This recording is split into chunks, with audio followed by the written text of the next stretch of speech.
자, 이어서 1세션의 세 번째 강연을 이어가도록 하겠습니다. 현재 시간이 조금 많이 지났는데요. 강연 이후에 토론이 진행될 예정이기 때문에 시간 조절에 대해서 양해와 부탁의 말씀 먼저 드리도록 하겠습니다. 세 번째 강연의 주제는 글로벌 에너지 공급망 변화와 장단기 대응 전략입니다. 이상열 에너지경제연구원 미래전략연구팀장님께서 해주시겠습니다. 여러분 큰 박수 부탁드립니다. 네, 이상열 팀장님은 국무총리실 산하 NRC 경제안보 TF위원이며 포스트 2020 온실가스 감축 마스터 플랜 수립 연구, 또 제1차와 2차 에너지 기본계획 수립과 국가 에너지 수요 전망에 참여하신 에너지 전문가십니다. 네, 안녕하십니까. 방금 소개받은 에너지경제연구원의 이상열입니다. 제 발표는 최근 이제 글로벌 에너지 공급망의 동향을 좀 업데이트를 하고요. 그리고 그 공급망이 최근에 어떤 형태로 변하고 있고 우리나라에 미친 영향은 어떤지, 그리고 중장기적으로 우리가 어떻게 대응을 해야 할지에 대해서 간략하게 소개를 드리도록 하겠습니다. 앞선 발표에서 많이 소개가 됐는데요. 사실 최근에 에너지 시장의 이 교란은 비단 금년의 전쟁으로 일어난 것뿐만이 아니고요. 그 태동을 살펴가 보면 2020년까지 거슬러 올라갈 수가 있습니다. 일단 세계를 덮친 코로나 팬데믹 때문에 경제 활동들이 굉장히 위축이 되고 그로 인해서 에너지 수요가 급감을 했습니다. 그리고 때마침 주류 담론으로 올라온 탄소 중립으로 인해서 글로벌 메이저사들은 이제 중장기 투자에 대한 불확실성으로 인해서 많은 투자를 취소하거나 연기하는 상태가 되었죠. 그래서 수요와 공급이 이렇게 많이 위축된 것이 이제 2020년 연간이었습니다. 오른쪽 그래프를 보시면 사실 이때는 수요와 공급이 모두 줄었기 때문에 그 어떤 수급 자체의 교란은 발생을 하지 않았었습니다. 유가 같은 경우에는 연중 40불대를 유지를 했었고요. 동북아시아 LNG 가격 지표인 JKM 가격을 보면 뭐 10불에서 20불 사이를 왔다 갔다 했었습니다. 그렇지만 이제 2020년 하반기 겨울이 되면서 이제 세계 경제 활동들이 재개가 되기 시작을 했고요. 그리고 때마침 북반구의 한파가 굉장히 심하게 몰아쳤습니다. 길고 추웠던 그 동절기 때문에 에너지 소비가 급격하게 늘어났습니다. 그럼에도 불구하고 위축된 에너지 공급은 단기간에 회복되기가 쉽지 않은 상황에서 2021년이 접어들면서 국제 에너지 가격은 이제 랠리를 하기 시작을 했습니다.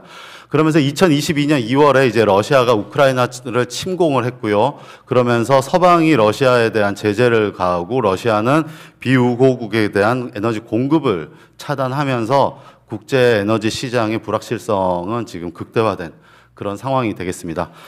그렇다면 왜 우크라이나에서 일어난 이 전쟁이 전 세계 에너지 시장을 이렇게 흔들고 있느냐 하는 것은 사실 유럽의 높은 대러시아 에너지 의존도에서 찾아볼 수가 있을 것입니다. 유럽은 1990년대부터 환경 문제로 인해서 그리고 기후변화에 대응하기 위해서 영내에서의 화석연료 생산을 줄이기 시작을 했습니다. 그리고 필요한 화석연료는 러시아를 중심으로 한 역외로부터 수입하는 구조를 가져왔습니다.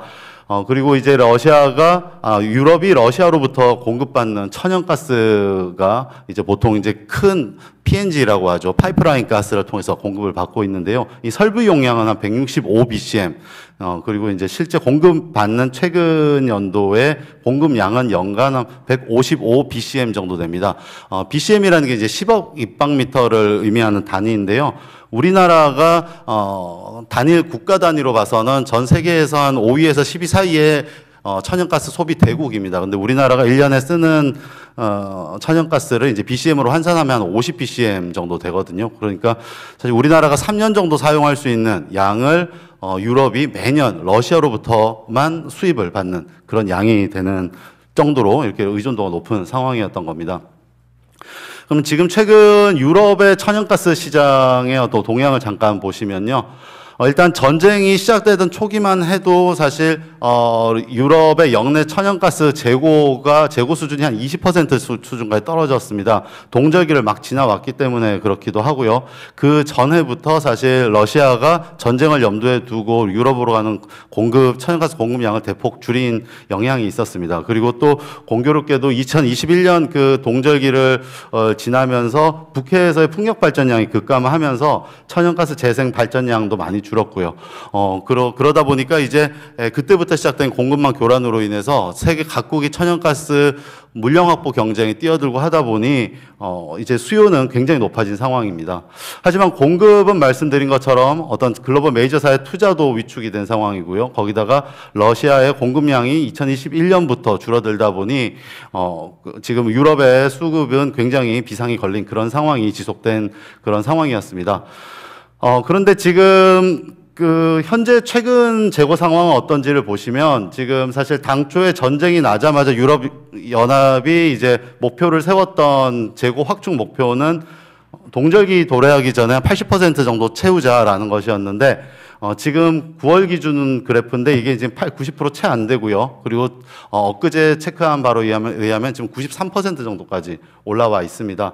그러면 어떻게 이렇게 러시아의 공급 감소에도 불구하고 이렇게 유럽이 재고 물량을 확보할 수 있었느냐 하는 것은 사실 서방의 적극적인 어떤 지원이 있습니다. 그리고 그 가운데는 미국이 있고요. 미국의 LNG를 통해서 이제 이 물량을 채워줬죠. 그리고 그 말은 이제 유럽의 수요가 이제 국제 LNG 시장에 유럽의 수요가 급격히 늘어났다는 거고요. 그래서 금년 1월부터 8월까지의 유럽의 LNG 수입량은 전년 동기 대비 보시면은 한 80% 정도 더 증가한 그런 것을 아실 수가 있겠습니다.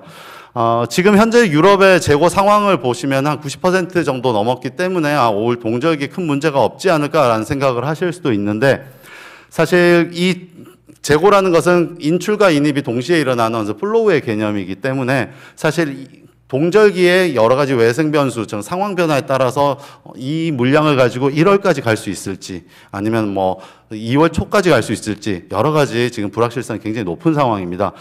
주요한 몇 가지 변수를 보시면은 일단 현재 지금 왼쪽에 보시면 이제 파이프라인으로 러시아로부터 유럽으로 들어가는 이제 천연가스인데요. 여기 지금 평상시보다 한 20% 수준으로 지속은 아직은 되고 있습니다. 아이러니하게도 지금 우크라이나를 통한 그 공급망으로 지금 지속 공급이 되고 있는데 이거마저 만약에 러시아 공급을 끊는다. 라거나 아니면은 동절기의 겨울철 기온이 예년보다 더 혹한이 발생해서 난방이나 전력 수요가 급등한다라든가 하는 상황이 되면은 사실 저 재고는 사실 1월 중에도 그 공급 중단까지도 갈 수 있는 수준의 재고 정도이다라는 것을 말씀을 드리도록 하겠습니다.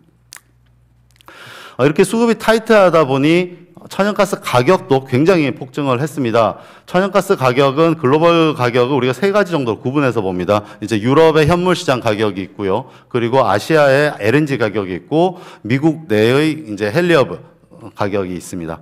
이렇게 보시면은 이제 그 파란색으로 된 가격 그 그래프가 유럽의 가격인데요. 보시면은 재작년 초 2020년 1월 가장 저점이었던 때 대비하면 유럽의 지정학적 이슈가 발생을 할 때마다 이벤트가 발생할 때마다 이제 가격 자체는 이제 널뛰기를 하고 있습니다. 그래서 최대 14배까지도 상승을 했다가 내려온 바가 있고요. 사실 동북아 지역의 LNG 가격도 그와 동조한 움직임을 보고 있습니다. 유럽의 수요가 동북아 쪽에 있는 LNG 수입으로 수요가 전가되기 때문에 같은 움직임을 보이고 있고요. 미국 같은 경우에는 사실 이러한 움직임과는 좀 이렇게 탈동조된 그런 상황을 보이고 있었습니다. 하지만 이제 유럽 왼쪽 그래프를 보시면 이제 미국의 대유럽 수출량이 되겠습니다. LNG 수출을 유럽으로 워낙 몰아주다 보니 미국 영내 재고가 오히려 떨어지는 상황이 발생을 했고요. 그러면서 미국의 이제 여름의 혹서기에도 이제 폭염도 많이 지속이 됐죠. 그러다 보니 이제 미국 영내의 가격도 올라가는 그런 상황으로 지금 전개가 되고 있습니다. 석유 시장을 좀 보시겠습니다. 석유 시장은 작년 하반기부터 이제 그 유가가 이제 80불 정도까지 올라오다가 전쟁이 발발을 하자마자 바로 100불을 돌파를 했습니다. 그리고 최대 130불대까지 올라갔다가 그리고 이제 서방의 그 비축유 방출 그리고 여러 가지 그런 어떤 안정화 조치도 있었고요. 그리고 가장 크게는 하반기 들어서 글로벌 경기 둔화에 대한 경기 침체에 대한 우려가 커지면서 일단 수요가 급격히 줄게 되면서 이제 하락세를 타기를 시작을 했습니다. 그렇다면 이제 올 연말까지 유가는 어떻게 될 것이냐 하는 것은 저희 연구원의 전망에 따르면 지금 그 시나리오에 따라서 한 80불대에서 한 105불 정도 사이에서 움직일 걸로 보는데요. 가장 큰 요인은 이제 국제사회가에서가 이제 G7을 중심으로 추진되고 있는 석유 가격 상한제에 국제사회가 얼마나 참여를 하느냐 하는 정도가 있을 거고요. 최근에 발표한 이제 오펙 플러스의 감산의 실제 규모 그리고 글로벌 경기 이러한 변수들이 이제 국제 유가에 전망을 많은 영향을 미칠 것으로 예측이 되고 있습니다. 여기서 석유 가격 상한제 같은 경우에는 사실 이미 G7이나 유럽 같은 EU 같은 경우에는 12월 이미 그 러시아산 원유에 대한 금수를 하고 있거나 아니면 늦어도 12월 중에는 금수 조치가 더 확대돼서 발효될 것이기 때문에 사실 실질적으로 러시아산 석유에 대한 가격 상한제가 효과적으로 어떤 역할을 하기 위해서는 중국이나 인도 이런 이제 제3국의 참여가 사실은 절실할 거고요.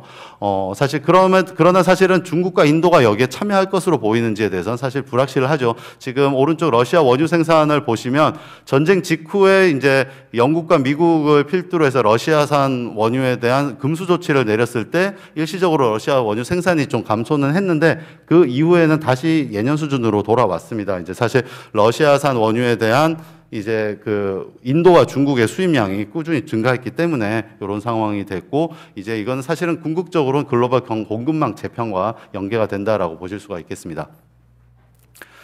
다음 국제 석탄 시장입니다. 사실 국제 석탄 시장 같은 경우에는 글로벌 탄소 중립 정책에서 가장 먼저 도태되고 이제 페이즈 아웃 돼야 되는 게 바로 이제 석탄인데요. 지금 석탄이 가장 수급이 타이트한 상황입니다. 가격도 가장 많이 올랐고요.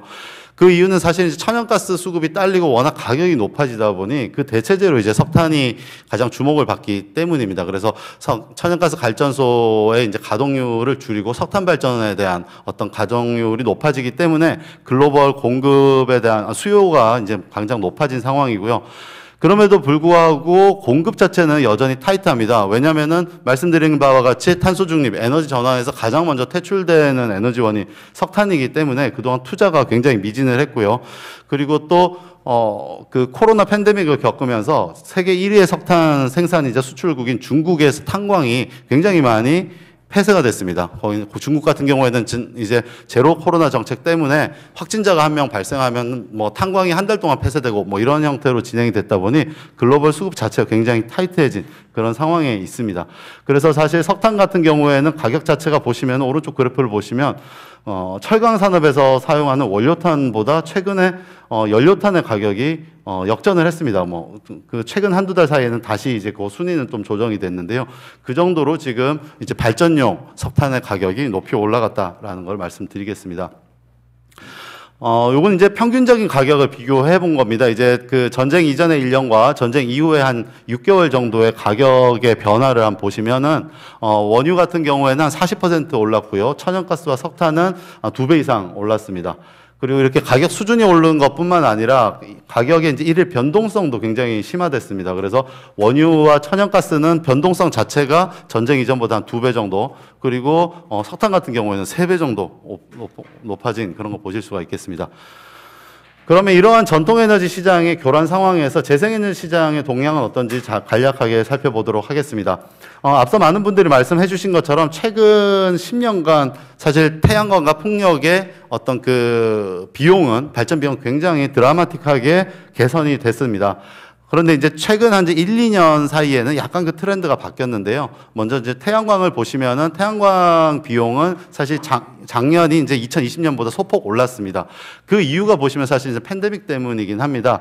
사실 태양광의 글로벌 밸류 체인에서 중국 같은 경우에 원료 광물이라든지 그리고 소재에서 중국이 차지하는 부분이 굉장히 많은데, 중국의 이제 팬데믹 대응 정책 관련해서 공급 차질이 있으면서 좀 그 전체적인 그 가격이 좀 소폭 상승을 했습니다. 그리고 풍력 터빈 같은 경우에도 경기 침체나 투자 부진으로 인해서 지금 2020년을 저점으로 해서 살짝 반등한 그런 상태가 되겠습니다. 하지만 그럼에도 불구하고 전통에너지 가격이 더 높아졌습니다. 그래서 이제 사실 서로 간의 상대 가격을 비교를 해보면 여전히 재생에너지의 가격 경쟁력은 지속적으로 개선이 되고 있는 상황이고요. 그래서 21년으로 잘못했는데요. 2022년 최근 2분기 기준을 보면은 태양광과 풍력 발전의 발전 비용은 신규 석탄 가스 대비에 한 60% 정도 수준으로 지금 측정이 되고 있는 보고서가 나오고 있습니다. 특히 영국 같은 경우에는 제도적으로 재생에너지 발전 비용을 많이 떨어뜨리고 있는데요. 그래서 풍력 같은 경우에 발전 차액 정산 제도에 편입이 됐습니다. 그 이후에 실적으로 이제 평가가 되는데요. 보시면은 사실 원전보다도 해상 풍력의 발전 비용이 최근 더 떨어진 것으로 나타나고 있습니다. 그렇다면은 이렇게 에너지 위기 상황에서 유럽이 대러시아 의존도, 에너지 의존도를 어떻게 탈출하기 위한 계획을 세우고 있는지 간략하게 소개를 해드리도록 하겠습니다. 앞서 간략히 말씀드린 것처럼 유럽 집행위원회 같은 경우에는 그 전쟁 개전 후에 바로 러시아로부터의 에너지 의존도를 줄이기 위한 입법 문서를 발표를 했습니다. 리파워 EU라고 하는데요. 이미 많이 소개가 돼서 많은 분들이 아실 겁니다. 주요 내용은 그렇습니다. 가장 의존도가 높은 천연가스의 그 155bcm에 달하는 연간 천연가스 러시아산 수입량을 금년 말까지 3분의 1 수준으로 줄이겠다라고 합니다. 그래서 100bcm을 다른 것으로부터 대체를 하고요. 그리고 늦어도 2027년에서 30년 사이에는 완전히 탈러시아를 이룩하겠다라는 계획을 담고 있습니다. 그렇다면 그 100bcm을 무엇으로 대체하겠느냐 하는 것은 이 왼쪽 그래프를 보시면 되는데요. 여기에는 많은 내용이 있습니다. 사실 천연가스 수입원을 바꾸겠다 하는 것이 있고요. 그리고 재생에너지, 에너지 효율, 그리고 제도의 개편 이런 것들로 통해서 이 100bcm을 대체를 하겠다라는 건데요. 근데 보시면은 이제 우리나라 입장에서 볼 때는 제일 관심 있게 봐야 될 부분이 바로 이 빨간색 부분입니다. 이게 바로 이제 LNG로 대체를 하겠다라는 건데요. 기존에 사실 그 국제 LNG 시장은 우리나라는 이제 파이프라인으로 연결된 곳이 없기 때문에 LNG만 쓰기 때문에 사실 천연가스를 뜻하는 고유명사처럼 우리나라는 사용을 하고 있는데 사실 LNG를 소비하는 국가는 전 세계에서 전통적으로 우리나라, 일본, 대만밖에 없습니다. 나머지는 다 천연가스를 생산하거나 생산국가 파이프라인이 연결돼서 바로 기체 상태로 사용하기 때문에 많은 비용이 드는 LNG를 사용할 필요가 없는 거죠. 그런데 이 LNG를 전통적으로 사용하고 있는 우리나라와 중국, 일본과 대만, 이 아시아 3국이 전체 세계 LNG 시장 60%를 소비를 하는데 이곳에 이제 유럽의 그 수요가 뛰어들게 되는 겁니다. 금년 말까지 50bcm을 LNG를 구입하겠다는 겁니다, 유럽은. 한마디로 우리나라가 1년 동안 사용하는 양만큼의 수요가 이제 추가가 되는 그런 상황이 되는 거고요. 사실 최근에는 중국도 LNG 수입을 많이 늘리고 있습니다. 그래서 중국도 지금 보시면은 지금 최근 수치로 보면은 중국이 사실 단일 국가로는 제일 많은 LNG를 수입을 하는 나라로 부상을 했고요. 러시아가 이제 유럽으로의 팔로가 끊김으로 인해서 중국과의 에너지 연대가 강화되고 있으면서 지금 러시아에서 중국으로 가는 시베리아의 힘이라고 하는 그 파이프라인을 더 확충하고 공급량을 늘릴 계획을 하고 있죠. 그래서 장기적으로는 중국의 LNG 수요가 줄어들면서 이제 PNG가 늘기 때문에 LNG 수요가 줄어들면서 우리의 선택의 경쟁이 좀 줄어들지 않겠냐 하고 생각하시는 분들도 많이 있는데 사실 최근에 중국의 가스에 대한 수요 증가율을 보면 사실은 러시아로부터의 PNG 공급량만으로 충분하지 않을 걸로 보이고요. 그래서 여전히 중국은 LNG 시장에서 우리와 경쟁을 해야 되는 그런 상황이 될 것으로 보이고 있습니다. 우리나라의 LNG 수입 구조를 조금 더 보시면요. 일단은 유럽 같은 경우에는 그렇다면 저 많은 LNG를 누구로부터 사올 것이냐 할 때는 가장 든든한 우군은 이제 미국으로부터 가져오는 계획이 있고요. 근데 이제 미국산 같은 경우에는 사실 우리나라 수입에서 미국의 LNG가 차지하는 비율이 2010년, 불과 10년 전만 해도 0.5%였습니다. 그런데 그 이후에 이제 미국이 셰일가스 세일 혁명으로 본격적으로 LNG 수출을 하기 시작해서 우리나라 같은 경우에 작년 같은 경우에는 국내 수입의 15% 정도가 미국으로부터 들어오고 있습니다. 그래서 사실은 이 물량이 유럽과의 경쟁으로 인해서 좀 흔들리지 않을까 하는 그런 것들이 우리 에너지 안보적인 측면에서 이제 주시를 해야 되는 부분이 될 거고요. 그리고 여기 보시면은 이제 우리나라의 이제 거래 처별 좀 더 상세한 이제 물량의 내용이 있는데요. 비교표가 막대 그래프가 있는데요. 보시면은 전부 다 위험 요소밖에 없습니다. 보시면은 이제 미국 같은 경우에는 최근에 이제 프리포트 에서 이제 수출이 중단돼서 지금 아직도 정상 가동이 안 되고 있고요. 그리고 최근에 말레이시아에서도 지금 설비 고장으로 있고요. 그리고 러시아로부터 오는 물량도 사실 저희가 한 1년에 500만 톤 정도 150만 톤 정도 들여오고 있는데요. 이게 또 사실 앞으로 이제 정치적인 관계로 인해서 비우호국에 대한 러시아의 공급 자체 중단이 LNG 시장까지 전파된다면 사실 요 물량도 사실은 불확실성이 있는 그런 물량이 되겠다라고 말씀드리겠습니다. 사실 그래서 이제 그 향후에는 이제 모든 분들이 인지를 많은 말씀을 하시는 것처럼 이제는 에너지 공급망 자체가 이제 경제적인 효율성을 기반으로 구축되는 것이 아니라 가치 외교, 경제 안보 이런 틀 안에서 우호국을 중심으로 재편이 될 걸로 제 보고 있고요. 사실 현재 최근까지 6개월 이상의 어떤 데이터의 추이만 봐도 이미 이 재편은 시작이 됐고 상당히 진전이 되어 있습니다. 이제 왼쪽 그래프를 보시면 이제 유럽의 그 천연가스 수입에 대한 수입 방법 루트에 대한 이제 전년 대비 이제 증가율을 보인 건데요. 여기 녹색 그래프 같은 경우에는 LNG 수입이고요. 그리고 파란색은 러시아로부터 오는 PNG 수입입니다. 보시면은 이제 금년 들어서 이제 LNG, PNG 같은 경우에는 러시아로부터 오는 PNG는 계속 감소폭이 커졌고 대신 그만큼 충분히 상쇄하지는 못하지만 그만큼 높아진 것이 미국을 중심으로 한 LNG 수입이 되겠습니다. 반면 이제 석유 같은 걸 보시면 러시아 입장에서 보는 석유 수출입니다. 중간에 그래프를 보시면 이제 OECD나 아시아 쪽으로 수출하는 석유 수출은 이제 급격히 줄었고요. 대신에 중국과 인도로의 수출 물량은 급격히 늘었습니다. 마지막 오른쪽은 이제 석탄 부분인데 석탄 같은 경우에도 이제 유럽 같은 경우에는 8월부터 금수 수출을 시작을 했기 때문에 그 직전까지 살짝 높아진 부분이 있지만 계속 줄어든 측면이 있고 중국과 인도 같은 경우에는 2배 이상 증가해서 궁극적으로는 러시아의 석탄 수출 자체 총량은 오히려 늘었습니다. 그렇다면 이러한 국제 에너지 시장의 급변이 우리나라에는 어떤 영향을 미치느냐 하는 것을 간략하게 짚어보도록 하겠습니다. 다들 주지하시다시피 우리나라의 수입 의존도가 93%입니다. 그리고 수입 액수로 보면은 우리나라가 연간 수입하는 총 액수의 23% 정도 평균적으로 차지를 하고 있습니다. 그렇기 때문에 사실 에너지의 가격 변동이 우리 무역 수지에 엄청나게 영향을 많이 미치고 있는 거고요. 금년 9월까지의 무역 수지는 사실 수출액만 보면 역대 동기 최고입니다. 경제가 계속 지속 성장하기 때문에 그런 건데요. 그런데 사실 국제 에너지 가격 급등으로 무역 수지는 지금 계속 누적 적자를 기록을 하고 있습니다. 지금까지 누적 에너지 수입액의 상승분, 그래서 작년에 동기 대비 상승분만 약 667억 달러입니다.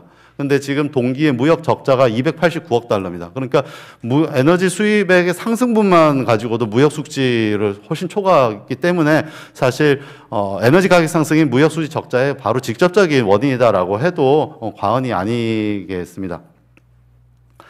그러면 이제 올 연말까지는 어떻게 될 것이냐 하는 것을 저희 연구원의 에너지 유가 전망치를 가지고 작년에 동기에 이제 에너지 수입액 물량이 고정된다라는 전제 하에 한번 계산을 해보면, 연말까지 한 에너지 수입 비용의 상승분만 약 757억 불 정도 될 것 같습니다. 근데 이 감이 잘 안 오는데요. 사실 작년에 우리나라가 연간 반도체를 수출해서 벌어들인 돈이 한 1280억 불이거든요. 그러니까 사실 반도체를 팔아서 벌어들인 돈의 한 60% 정도를 추가 비용으로 지불해야 되는 그런 안타까운 상황이 예상이 된다라는 그런 그림이 되겠습니다. 그렇다면 국내 에너지 시장에는 어떤 영향을 미치는지를 보시겠습니다. 구체적으로 원별로 조금 더 보시면요. 에너지 원별 수입 가격이 전쟁 이후에 원유 같은 경우는 57% 정도 증가했고, LNG는 64%, 석탄은 무려 140% 증가했습니다. 이 증가한 가격, 이렇게 비싸게 주고 온 에너지를 가지고 우리가 전력을 만들어 쓰는데, 전력의 도매 가격이죠. 발전사가 실제 전력을 생산하는데 들인 비용, 이걸 한전이 사오는 가격인데, 이게 보시면 중간에 그래프 보시면은 전력 도매 가격, 즉 S&P 같은 경우에 이렇게 요동을 치고 있고요. 지난 9월 같은 경우에는 공식적인 평균 가중 평균 S&P가 아직 나오지 않은 것 같은데 잠정적으로 232원 정도 킬로와트아워당 기록을 한 걸로 보입니다. 그런데 지금 오른쪽에 우리 전기요금 같은 경우에는 킬로와트아워당 이제 평균적으로 주택용 같은 경우에는 한 150원 조금 올랐죠 이번에. 그리고 산업용 같은 경우에는 계절별로 좀 다르긴 하지만 100원 내외로 있습니다. 사실 국제 에너지 가격이 급등을 할 때 이렇게 소비자를 보호하고 경제 충격을 완화하기 위해서 이렇게 우리가 규제 가격을 하는 것은 굉장히 의미가 있는 정책이 됩니다. 그래서 그동안도 많은 효과가 있었고요.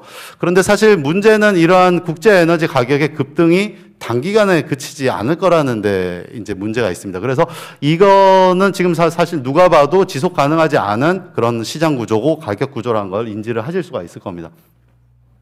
그렇다면 향후에 우리 대응 전략은 어떻게 되어야 하는 것이냐 하는 걸 마지막으로 말씀을 드리도록 하겠습니다. 많은 분들이 얘기하시는 것처럼 이러한 이제 에너지 공급망의 재편, 공급망의 경제 중심에서 안보 중심으로의 재편은 이미 많이 이루어졌고요. 그리고 이거는 이제 전쟁이 종료되는 것과 관계없이 앞으로 재편이 당분간 지속될 것으로 예측이 됩니다.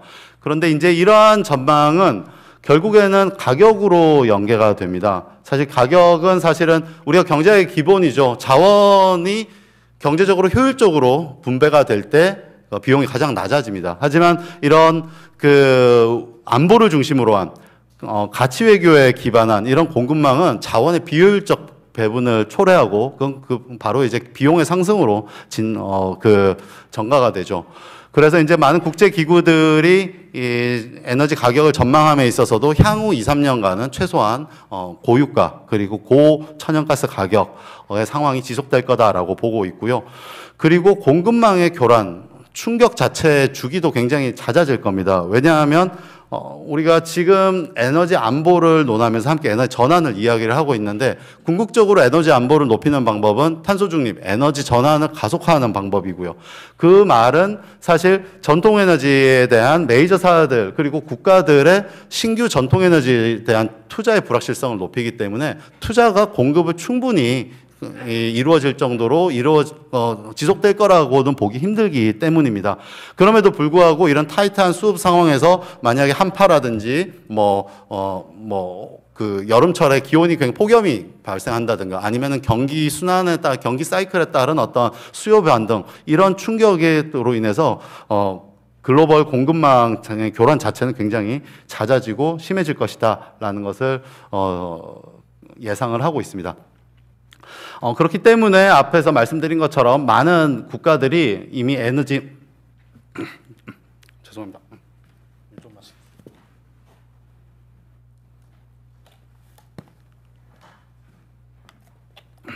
죄송합니다. 그래서 이제 궁극적으로 에너지 안보를 제고하기 위해서 에너지 자립도를 높이는 그래서 이제 오히려 에너지 전환을 더 가속화하는 그런 정책을 발표를 했고요. 앞에서 이제 저희 원장님도 말씀하시고 한 것처럼 독일과 영국이 가장 근시일에 가장 가시적인 이런 목표를 제안한 나라가 되겠습니다. 그렇다면 우리나라는 어떤 식으로 대응을 해야 될 것이냐 하는 것은 이 방법과 방향에 대해서는 사실 이견도 없고 모든 사람이 알고 있습니다. 사실 가장 근본적으로는 우리는 에너지를 다 현재로서는 수입을 하는 나라이기 때문에 에너지를 효율화하고 저소비해서 에너지 수요 자체를 낮춰야 되는 그게 이제 가장 큰 과제가 되겠고요. 사실 이렇게 이행을 하기 위해서는 가장 근본적으로 우리가 기저에 설계가 돼야 되는 부분이 사실 원가주의에 기반한 에너지 가격이 되겠습니다. 사실 에너지를 너무 싸게 공급을 하고 있다 보면 사실 에너지 효율에 대한 인센티브도 없고요. 에너지 효율 개선을 위한 투자도 일어날 그걸 기대하는 것은 어려운 상황이 되겠죠. 그리고 또 하나는 이제 우리가 많은 분들께서 지금 역설하고 계신 것처럼 궁극적으로 재생에너지 비중을 확대하는 겁니다. 그리고 그래서 이제 궁극적으로 에너지 자립도를 높이는 건데요. 당연한 그래프이긴 한데요. 왼쪽 그래프를 보시면 우리나라의 이제 신재생 에너지가 이제 총에너지 공급에서 차지하는 비중이 높아질수록 거기에서 반비례해서 에너지 수입 온전도가 떨어지는 것을 보실 수가 있습니다. 그리고 이제 이번 신정부에서는 원전의 역할 확대를 천명을 했습니다. 그런데 이제 다들 아시다시피 원전과 재생에너지는 사실 그 기술적인 부분부터 해서 많이 서로 호환되기 위해서는 극복해야 될 기술적 과제도 있고요. 그리고 현재도 지금 사실은 재생에너지가 보급의 문제뿐만 아니라 보급된 재생에너지를 어떻게 우리가 더 효율화하고 활용도를 높이느냐의 문제가 더 시급한 문제로 보입니다. 그러기 위해서는 시장적인 문제, 제도적인 문제, 규제적인 문제 여러 가지가 우리가 해결해야 될 부분이 너무나 많습니다. 그래서 이러한 부분들에 있어서 우리가 빨리 논의를 시작을 해야 될 것 같고요. 궁극적으로는 이러한 재생에너지와 원전에 기반한 이러한 에너지 믹스가 우리나라의 에너지 안보를 제고할 수 있는 그런 기저가 될 수 있는 두 축이 될 것이다 라고 말씀을 드리겠습니다. 그리고 마지막으로는 공급망 확보입니다. 사실 여전히 우리가 탄소 중립을 향한 에너지 전환을 이행하는 과정에서 지속 가능한 경제 활동을 위해서는 전통 에너지의 공급이 안정적으로 이루어져야 됩니다. 그리고 이러한 부분에 있어서는 사실 우리가 동맹국을 위주로 해서 다원화된 안정적인 공급 체계를 갖춰야 될 것이고요. 그리고 우리가 에너지 전환이 이루게 되고 그리고 탄소 중립 사회가 구현이 된다 하더라도 이런 자원민족주의에 대한 어떤 어려움은 여전히 있을 것으로 보입니다. 왜냐하면 현재로서는 그 친환경 에너지, 청정 에너지 시스템에 필요한 많은 원료 광물, 소재 광물, 즉 소위 녹색 광물이라고 하는 이러한 광물들이 전 세계에서 이제 특정 지역에 분포되어 있습니다. 특히 중국에 많은 의존이 되어 있는데요. 우리가 지금 IPF라든지 여러 가지 이제 우호국, 미국 중심의 어떤 그런, 세계의 이제 분권화, 분절화, 단절화 가운데서 사실 우리가 중국과 관계를 어떻게 해야 될지 이런 것들이 사실은 정치적인 해법, 외교적인 해법도 많이 고려가 되어야지 될 것으로 보입니다. 그리고 우리나라 같은 경우에는 수소 경제 또 선도국가로 도약하기 위해서 많은 그 투자와 계획, 이행 계획들이 있는데 사실 많은 수소 수요 자체를 우리가 수입에 의존할 계획으로 있습니다. 이러한 부분에 있어서 선제적으로 공급망을 확충해야 될 거고요. 그리고 재생에너지 확대에 따른 송전망이라든지 이런 전력 인프라를 구축하기 위한 핵심 광물에 대한 것부터 해서 사실 우리가 전통에너지, 화석에너지 그 자체뿐만 아니라 우리가 에너지 전환 과정에서 이루어지는 많은 자원에 대한 그런 공급망 확충과 안보 전략이 함께 이루어져야 하겠다 하는 것을 말씀을 드리도록 하겠습니다. 네, 이상으로 발표를 마치도록 하겠습니다. 감사합니다. 네. 이상열 팀장님의 강연 잘 들었습니다.